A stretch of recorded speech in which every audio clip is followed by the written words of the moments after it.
Of an atom, it's adamant. His strength, his might, his speed. What if I told you there were cartoons from the 1960s so weird, so rare, that even die-hard animation fans have never heard of? Today we're digging into 7 strange animated shows from the 60s that completely disappeared from mainstream pop culture. And by the end you'll either want to binge-watch these hidden gems or wonder how they ever made it to TV in the first place. Let's kick it off with a spy who had all the gadgets and absolutely no clue how to use them. Before James Bond made spy gadgets look cool, there was one cartoon spy who made them look totally ridiculous. Cool McCool. This show premiered in 1966 and was created by Bob Kane, the same guy who co-created Batman. But instead of a dark, serious hero like Batman, Cool McCool was a goofy, clumsy secret agent who somehow always managed to get the job done, even though he usually messed everything up along the way. He worked for a boss named Number One and spent his days chasing bad guys with names like the Rattler and Dr. Madcap. These villains were over the top, colourful, and just as silly as the hero himself. Cool McCool had all the spy gadgets you could think of: special cars, weird weapons, and crazy tools. But instead of using them like a pro, he would usually press the wrong button or trip over something. Over and out! Over and... After this, I'd better use an answering service. Even though Cool McCool didn't stay on TV for long, just one season, it still has a small group of fans who love its weirdness. That spy was a mess, but this next hero, he's tiny, fast, and unstoppable. The show came out in 1965, and Atamant was basically the small but mighty type. He could fly, lift things way bigger than himself, and fight bad guys who were way scarier than most insects would dare to go near. His catchphrase was "Up an atom, Atamant," and once he said that, you knew the action was about to start. Keep your hat on, Warden. Adam Ant is up an atom. Each episode had him saving the day from all kinds of threats. Mad scientists, criminals, alien invaders, you name it. No matter how ridiculous the problem, Atamant would charge in without hesitation. The funny part was he didn't just act like a superhero. He had the confidence and attitude of someone 10 times his size. This little show only ran for 2 seasons. Still, it left a big impression. From an ant with super strength to alien beasts firing lasers, we're leveling up big time. Now, this one feels like a mashup between Star Wars and Jurassic Park.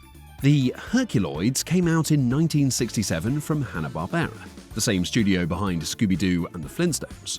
But unlike those shows, the Herculoids wasn't about comedy. It was pure action and adventure. The show followed a family, Xandor, his wife Tara, and their son Dorno, who lived on a wild alien planet. Their home was full of strange creatures, and not just normal aliens. They had a giant rock ape named Igu, a flying dragon called Zok, who could shoot laser beams from his eyes and tail, and 2 shapeless blob creatures named Gloop and Gleep, who could stretch, bounce, and change shape. Gloop and Gleep, the formless, fearless wonders. Together, this wild bunch of characters fought off invading armies, evil robots, and space monsters.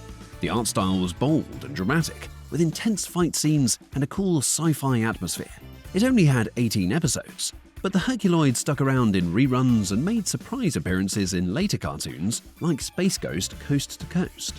Those space battles were epic, but now it's time to take the chaos into the clouds. If you've ever watched Wacky Races, you probably remember Dick Dastardly and his snickering dog Muttley. In 1969, these two got their own show, and this time it was all about flying. The show was called Dastardly and Muttley in Their Flying Machines, and it followed the Vulture Squadron, a group of bumbling pilots whose only job was to stop a messenger pigeon named Yankee Doodle Pigeon. Every single episode was basically them coming up with harebrained, overly complicated traps that always fail. Dick Dastardly was the leader, loud, overconfident, and always blaming others when things went wrong. Stop the pigeon? Ow! We just lost our last plane!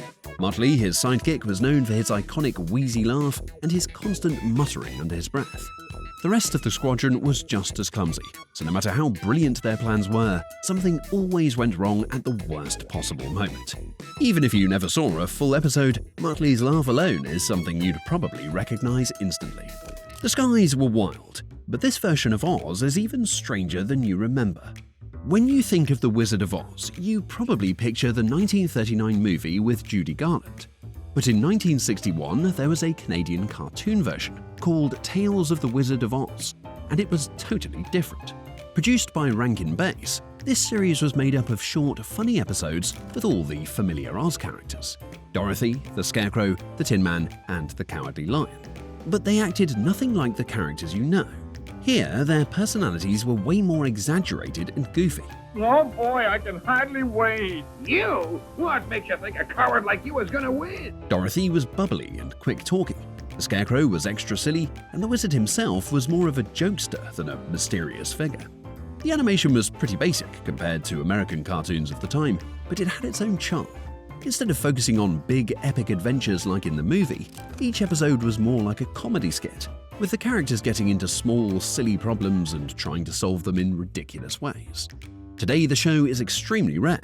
Most of the episodes that survive are in bad quality recordings, which makes finding and watching it a bit of a treasure hunt.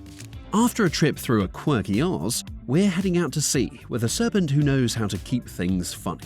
Back in 1962, legendary animator Bob Clampett, the genius behind many classic Looney Tunes shorts, created a totally weird and wonderful cartoon called Beany and Cecil. The show followed a boy named Beany who wore a propeller beanie hat, and his best friend Cecil, a huge green sea serpent with a big goofy smile. Gosh, this is real exciting. Now I know how Columbus felt when he discovered Texas. Together they went on wild adventures across land and sea, running into pirates, mad scientists, and all sorts of strange characters. But Beany and Cecil wasn't just a silly kid show. It was loaded with jokes and parodies aimed at adults too. They would make fun of celebrities, politicians, and even other TV shows. A lot of the jokes went over kids' heads, but parents watching along would get them right away. The show only lasted one season in its original run, but it became a cult classic. Fans loved it so much that it was brought back in the 1980s for a revival.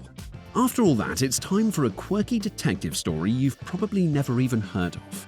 Q.T. Hush aired in 1960 and was about a private detective named Q.T. Hush. He wore a trench coat, had a serious detective vibe, and solved mysteries with the help of his dog, Seamus. But don't think this was some action-packed show with big fight scenes. It was more about quick thinking, clever dialogue, and smooth storytelling. Looks like we're on our own, Seamus. Muldoon seems to be in a state of confusion. The animation was very minimal, even for the time. Instead of flashy movements and detailed backgrounds, it leaned on atmosphere. The jazzy background music gave it a cool, almost noir detective feel, like something out of an old crime movie. Each episode had QT taking on strange cases, sometimes involving stolen jewels, tricky criminals, or bizarre situations that needed sharp problem solving. Seamus wasn't just there for comic relief. He actually helped crack the cases, usually by sniffing out clues or outsmarting the bad guys. Unfortunately, QT Hush didn't last long, and it's now one of the rarest of available 60s cartoons. Which cartoon would you watch first if they brought it back today? Let me know in the comments.